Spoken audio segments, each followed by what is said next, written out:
Hello, listeners, and welcome to another week on Chasm Converses. This week, I have my first guest based in England, and his name is James Gray, and he joins me from Nottingham. We talk about his band, Aviira, and he shares some stories about recording and playing shows, as well as some insights into the band's next album. And we reminisce on our experiences at Download Festival earlier this year. And he also talks about the fun and being recognised for his creative drum covers on Instagram and TikTok. And we finish off with some big Les impressions. Join us and let's get conversing. Chasm Converses. James Gray, welcome to Chasm Converses. Thank you for having me. So cool to meet you, man. It's so cool to I'm really keen to have a chat with you today. You're my first guest from London, which is crazy because I've been here for quite a while now, but even so, it was going to happen eventually. So it's really great to see you. No, wicked. Honestly, no, really do appreciate having me. Thank you.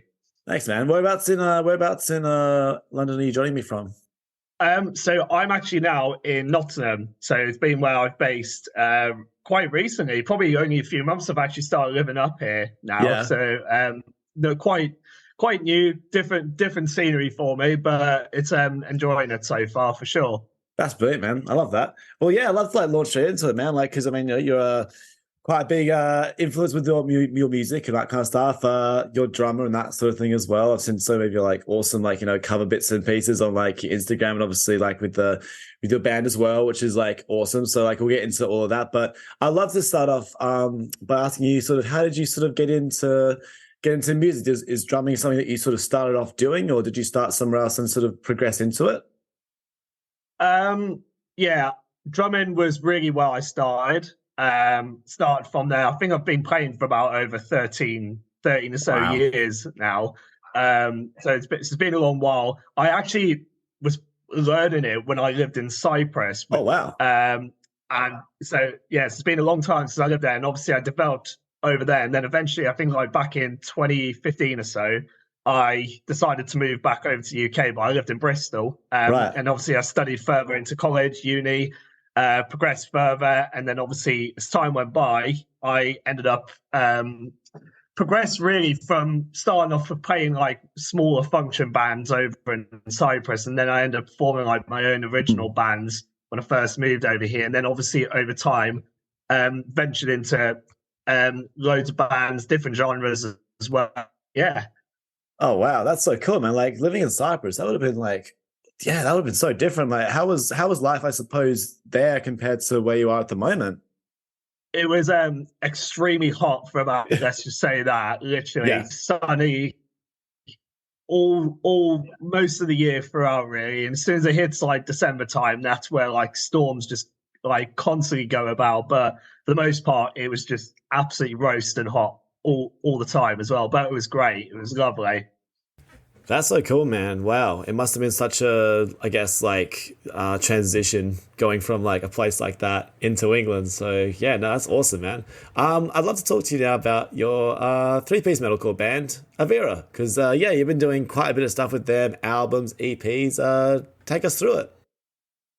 Yeah, so Aviira are three-piece. In fact, we only started going as a three-piece really since last year. So we were a four-piece for a really, really long time. And the band have always been predominantly a three-piece. It was only until last year where one of our members decided to leave the band, and we had a lot of discussions. Do we either replace, get another member to fill that gap, or do we just carry on as a three-piece? And gratefully for us, it's kind of benefited us as a three-piece as well, which has been really cool to do. So, but yeah. Sick, man. That's awesome. Yeah. I've listened to quite a few of the tunes and that kind of thing as well, man. I love the sort of architectsy, sort of Polaris influence. Obviously, myself being from Australia, I'm a big Polaris fan. So as soon as I heard quite a few of the different songs, I was like, oh, wow, this is sick. I love this. Oh, yeah. Yeah, I love that band. Yeah, so Polaris were one of my favourite bands, and they still are. I absolutely adore them to pieces. In fact, I've literally only just saw them live last month as well. They played at Ali Pali with While She Sleeps, and it was an awesome time. It was so good. Oh, wow. Um, and I've been a massive fan of them since I first like discovered them back in, I don't know, 2017, something like that. So I've been listening to them for quite a long time, and they've always been wicked. So Yeah, I can't remember when the first. I think one of their first EPs. I think was when I first sort of heard them. I know there's a certain song that I remember very very well that I is lost on me at the current time. But there was also like Unfamiliar and Voiceless from that same EP, and I can't think of it right now. But it was a fucking awesome EP. But like, because they came to Adelaide quite a few times back when I used to live over there, and like played at Fowlers and that kind of stuff. And yeah, man, they'd just tear the place apart. And yeah, even more recently, I saw them at Download Festival earlier in the year, and that was just like, dude, I was there as well. Oh no way! Yeah, I was there as well. Yeah, awesome. It was all. Yeah, they were awesome at Download. Love them. Dude. One of my highlights of the festival was wicked. Dude, yeah. I mean, Download Festival itself was just insane, but it was so cool to see them like up there in front of all these people. Especially because like they played first as well, and there were so many people who came out to watch them play. And I was like, holy shit, this is so cool. There's a lot of Australian bands who played at Download that sort of had that same reaction, which was really cool. But oh man, what like an awesome time. Like how did you go navigating like Download and all the rest of it? So where I live is obviously I'm living with my other half as well. And I bought the tickets to Download literally about a year prior. And at that point, I was like, going to plan on going on my own. And then at that point, my other half was, when me and her started talking, was like, oh, I'm going to Download as well. And I was like, okay, cool. So we were like, okay. And luckily, she lives like, we live about 20 minutes away driving from the festival. So there was no need for me to camp there either or anything. So we ended up winning together in the end. And it was funny because any time a band that I wanted to see was on, I'd be going, I'm going over that tent. I'm going to watch that band, and I'll see you in a bit. And then that'll be it. And then I'll come back and everything. But the amount of bands I saw that weekend was absolutely awesome. Like obviously Polaris, I saw them. There was some other bands in the other tents that I saw, like Ingested on a Friday, which was just absolutely gnarly as anything, which was insanity. Their set, it was incredible. I loved it. And loads of other bands like Lorna Shore saw, which is another big one, which were wicked. Oh man, that was fucking nuts. That was, man. Lorna, that was like, I saw them too, and just was like straight in that pit. And then after all, I was like, oh man, like I need to fucking step back a bit. This is a bit much. This is getting a bit crazy. But like, yeah, man, they were great. Yeah, love them. Watching them play. Awesome. But yeah, it's so hard to download sometimes because there's so much to see and so many bands to see that you're trying to like see everyone all at once. But then like as well as that, like it's fucking boiling hot. You know, there's like no clouds that day. So it's all just like, completely sunny, and you're trying your best to walk around and like see everything you can, but you're just like, man, it's too hot. Yeah, exactly. I mean, the Sunday lineup was absolutely jam-packed for me. It was the Graphic Nature and the new band, and they were playing on the same time as Lorna Shore Download, which was like, it was such a hard miss for me, but I done it in the end because at the end of the day, to me, it's Lorna Shore, so it's man, to do it. Yeah, exactly. I hadn't seen them either, so that was the first time I saw them as well. And yeah, it was just absolutely crazy. I mean, one of my best memories was because I got to see Metallica for the first time at Download, and I'm like not a massive Metallica fan, but they're one of those bands that like you need to kind of see in your lifetime, I think. And like this is like the first night, so Alter Bridge had just finished. They're one of my favorite bands, so I was already just like, fuck yeah, this is the best. And then I had no idea really what to expect from Metallica, and I don't know a lot. I know like some classic songs, not all of them. But then they just started off playing this, just like their first song, which ended up being like Creeping Death. And it was just so crazy, man. Because like the crowd had been quite tame for Alter Bridge and like the band who was before that, which was I think Hailstorm. And so it was like, yeah, cool, whatever. And then when Metallica came on, man, as soon as that riff from Creeping Death like kicked in, like just everyone fucking parted around me. I was like, oh shit, there's like fucking a mosh pit here and there and everywhere. I was like, oh man, like Okay, wants to lug around. It was nuts, man. It was absolutely fucking crazy.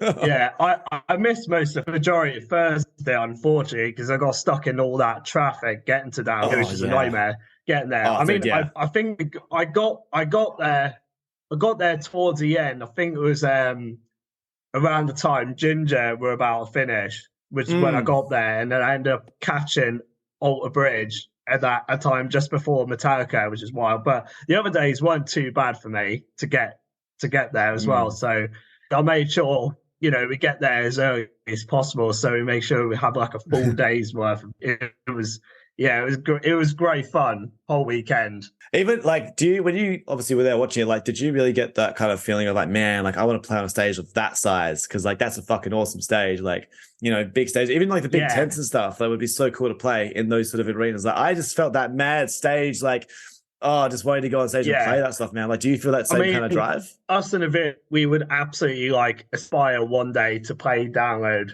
for sure. In fact, it's been like a big dream in general, and also watching so many bands that we're influenced by, is like that we're take influences from that we're playing this year was great. Like Arcus is a major one for us. Polaris was another one that was playing there. There was like so many bands that we liked, that we generally had, a blueprint for us to, expand upon for us.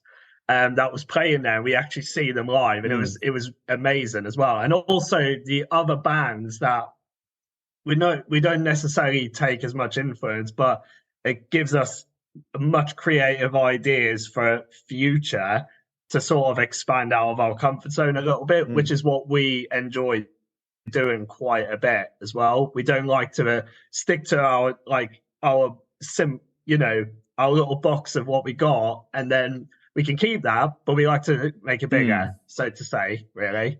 Yeah, no, 100%. I completely agree with that. It's good to like sort of expand out of your comfort zone, not sort of stick into one sort of spot. Have you guys gotten to the point where you've been able to like sort of like travel quite extensively throughout the UK and play in front of heaps of different audiences and heaps of different venues? Yeah, but I think we did quite a bit of it when Relentless came out, which was back in 2018. It was mostly the local shows we were doing around where the band is based, in like near Gloucestershire is where we are. So it was mostly around there, but we'll have like the odd occasional show where we'll, branch out elsewhere in the UK. But really, it wasn't until the Avalanche came out at the beginning of last year where we've actually managed to expand a bit. Like we played Cardiff a few times, played Southampton numerous of times. London was a big one. Yeah. In fact, to be honest, since the album's come out, we've not really played a local show since the album's come out, which is insane. We've been asked to play elsewhere. Wow. It's incredible. I mean, we did this one show beginning of this year in a place called Bridlington, and I've never heard of this place before. And then when I checked the mapping of where it is, it was like the north of Hull. And we were like thinking, never heard of that place before. But we went, do you know what? We'll take the show. Like, we'll see what happens, because it's new for us. It's a new area. So we took the show at the end. And by the time we got there, we're like thinking, it's a small town. Like, there's no way in hell is like a metal concert going to be taking place in a small town. And then when we talked to the promoter, we asked like, how was it doing? And he said like, they said the sales are very big and like way beyond what we expected. And I was like, no way. I was like, get out there. I was like, no way is that going to happen. And then when we played, there was a big turnout, a way bigger turnout than we expected. I was like, Jesus bloody Christ, this is fucking insane. Dude, it's sick. Country towns, eh? So really since Avalanche come out, we've not played a local show since the albums came out. We've been prioritized other areas really, which is great for us as well, because we enjoy playing loads of new areas and get to go back to them over a certain time as well. But it's been a long while since we've sort of done like a hometown show in some way. Yeah, right. I guess you may have to do one soon then to give like, the hometown fans a big reception, a big homecoming. I mean, in terms of shows, we've got a few lined up for next year. but Sick. we don't know. We're not entirely sure where exactly they're going to be. I mean, we've been asked to go on to do a few shows with a band called Virtue in Vain, which I know them very Mhm. well. I've played with them before, like years ago, and they're great. They're a great band. Incredible. And we've been offered a bunch of other stuff as well, which is going to be great. And I think we've got offered a show as well, but we don't know when we're going to do it because the guy Mm. wants us to do it based on our next album, which is funny enough is what we're working on at the minute now. So we're trying Brilliant. to Love that. sort of speed run the album as much as possible and take our time with it and just basically make it the best album as we can, so we can actually start playing it live, which is quite exciting. I think many people will be very happy to hear that. They got another album coming out. No, absolutely. I mean, we've told a few people. We've been working on it now for about early stages in the first few months, but I think we're going to be start hitting the studio soon to start tracking the album as well, which will be really exciting as well. So yeah, looking forward to that. That's so cool. I love that because obviously you had your other album Avalanche as well, and obviously you had the EP before that too. So I would love to ask because I currently in my musical career haven't gotten to the point where I can write a full length album and record a full length album. So I'm very curious to know how is I suppose the process of this next upcoming album sort of differ from the one that you did beforehand? Is it very different, or is the content going to be quite sort of varied, or how did you approach it differently? I would say the process this time is a lot different to the last album. So when Avalanche was rare, half the album was actually done with a previous drummer before me, and they went into the studio and recorded half the album with another drummer. And then after that session, the drummer left, and then that was when they started looking for a drummer, and then they found me. And throughout that period, our guitarist Sam pretty much wrote all the songs on that album. He gave me the four, and he gave me the option to retrack all those drums, which I did. And then obviously the rest of the songs which came with us, such as Misguided, which is a big one from that album. We basically he wrote all of that, and I added a bit of extra layers and stuff like that to give it a bit more extra, so the next album is definitely, I would say, is 100% more collaborative.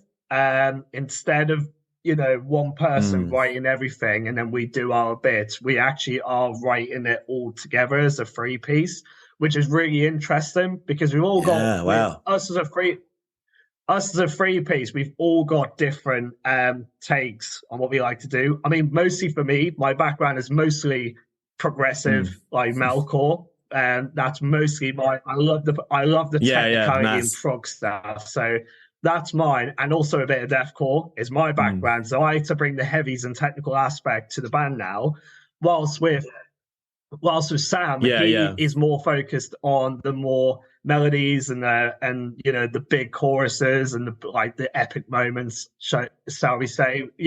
So we've basically got this fine line of stuff like that, which I think we mostly had a blueprint of that from Avalanche as well. We had elements of Relentless in Avalanche, but there was a lot of ideas in there that we've never tried before, which is really cool.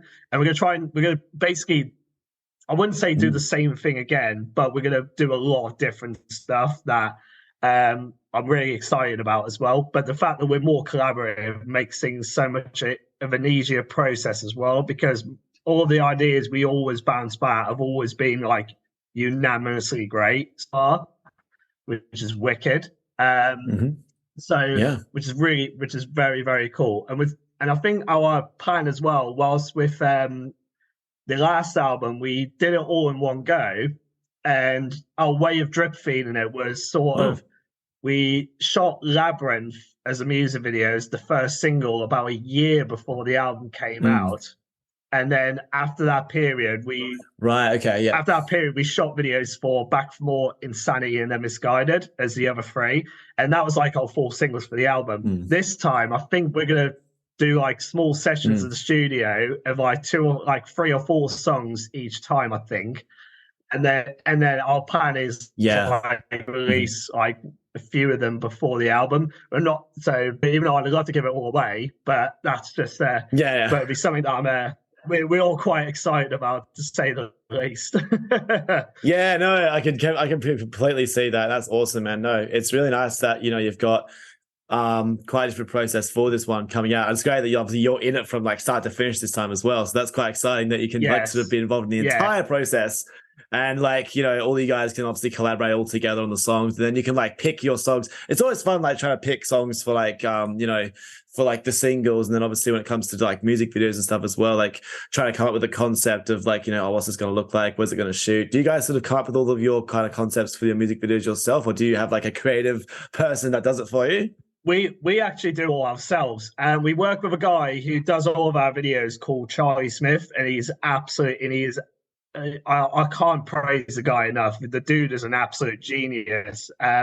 We suggested him to do his green screen videos, and before us, he's never done a green screen music video before. Really? And when we shot Tyranny as a video, he was like, "We've never tried it, but we'll give it a shot." And we did it, and it came, and the results came out fantastic as well. And a lot of it came down to our concepts. There's a lot of like general, and I think most of that is down to Sam writing the ideas as well. I mean, like for example, Labyrinth was shot like 12 o'clock midnight in freezing cold weather in the middle of a hedge maze and it was wicked fun. Fuck yeah. And then from that to Back for More, which had like this massive, we shot in this big gigantic studio with green screen, which is also a great fun as well. So like we got loads of ideas that we like just work, and because of our filmographer being so amazing to us, and he pushes us to our limits based on our concept as well, it gives us the best result we can.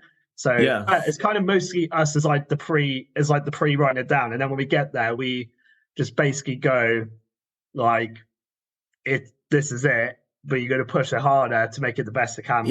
So, which is really cool. That's awesome. And no, that's so cool, man. I love the fact that you've got like that big collaborative team sort of around you to sort of produce all that awesome stuff. Like, because videos, man, they always get watched, and it's such a good thing. It's so good to mirror a vision to like, your track and obviously the thing you've created. So it's so cool, man. Like, I think I'm going to be very excited for you guys to put out, like, even just when you start putting out the singles, man, I'm going to be like, oh shit, there's a new one. Here we come. Yeah. So it's very, very exciting. We were looking forward to it. It's gonna be a very interesting time to put them out as well. So it's gonna be great. It's gonna be great fun for sure. I'd love to finish up talking to you about your own drum content, because obviously on your Instagram and stuff, you do heaps of drum covers and that kind of stuff. And like I've had quite a bit of a look, and I've seen them all pop up and that kind of stuff. Man, you're very creative, and I really love just the so what's like the passion that you have to obviously drum, but also like your creativeness and just like putting in little intricacies of like modern day culture and like that sort of thing into them. I mean, like I've got the Peppa Pig and Dada's Murder crossover, Fire Slam Sam, Barney the Blast, or like so cool, man. It's like I don't know one else doing this kind of stuff, man. Like it's awesome. I love it. I mean, it's so interesting because I don't know where I get the ideas from. It's just like it just pops in my head. Like I think it's interesting because when I started doing these videos, especially TikTok, which has only been about over a year ago, I started doing them. I mostly want to just do normal songs or whatever. And now when I scroll through, like procrastinate for a day on Instagram, and I see loads of people doing that, I'm just like, I was like thinking maybe I could do something like that, but not the same song, just different things that I don't think anyone's tried.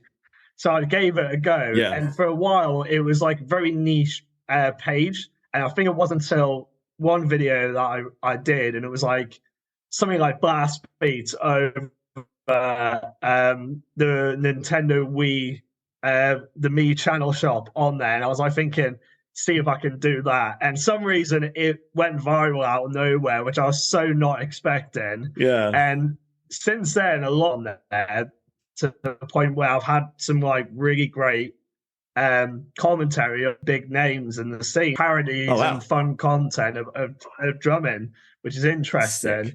But yeah. Wow.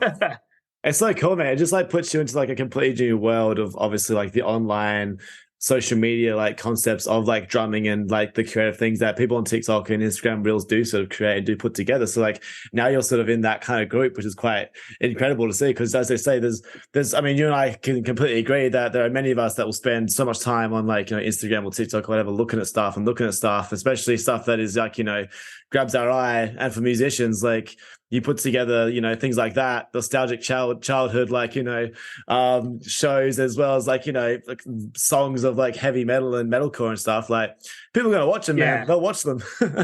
Yeah, exactly. I mean, the biggest one for me was one I posted, and one that went viral. It was Wii Sports, and I did the music to that, and I basically said in my commentary, it's 2007. You start up your Nintendo Wii, you play Wii Sports, and this comes on. What do you do instead?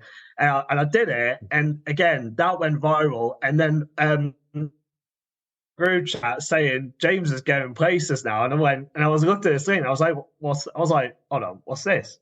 And then I opened it up, and it was a video of Nick Nocturnal reacting to TikTok videos. Oh shit! And I was thinking, I was like, no way in hell have I. I was like, no fucking way have I been put on here. Yeah. And then straight away, I was the first video that popped out. I was literally lobbed my phone the other side of the room. I was like, I'm done for now. That's it.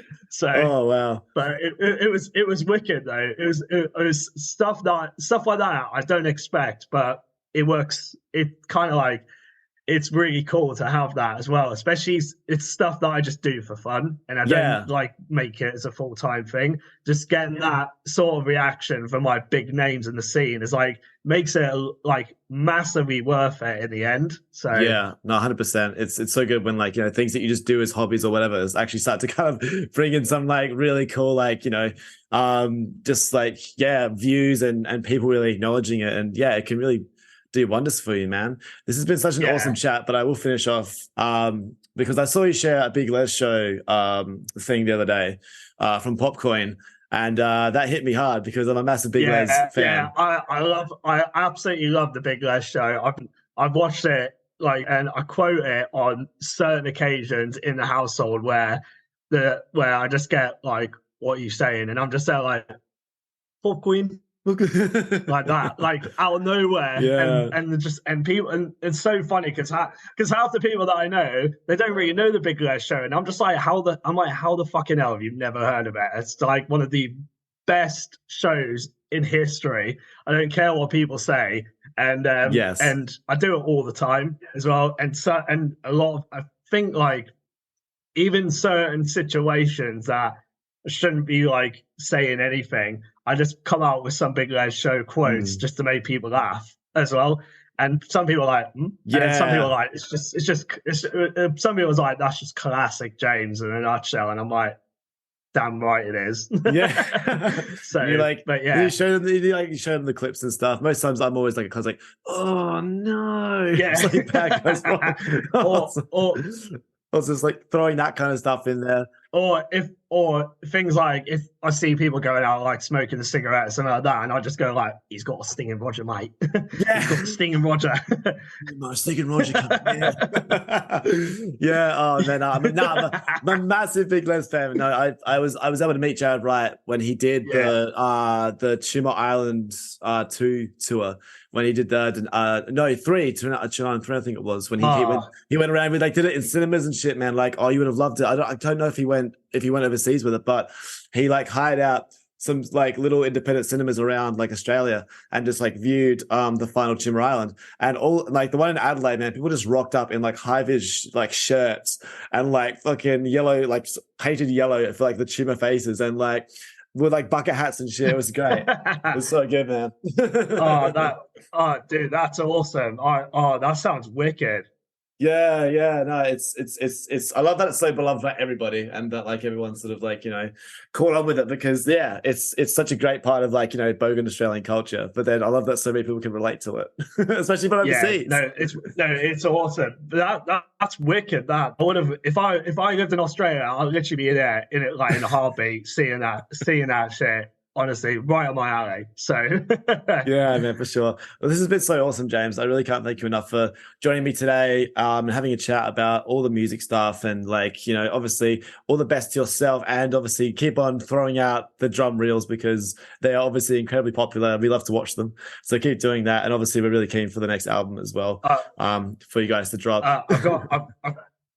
I've got plenty of reels coming up, so don't worry. But no, mate, honestly, it's been a pleasure having me on this. So thank you very much. And again, I apologise for the connection issues as well. A bit of a nightmare, I tell you. But I really do appreciate having me on here. It's really That's okay, man. Fun. We do the best we can on this show. So.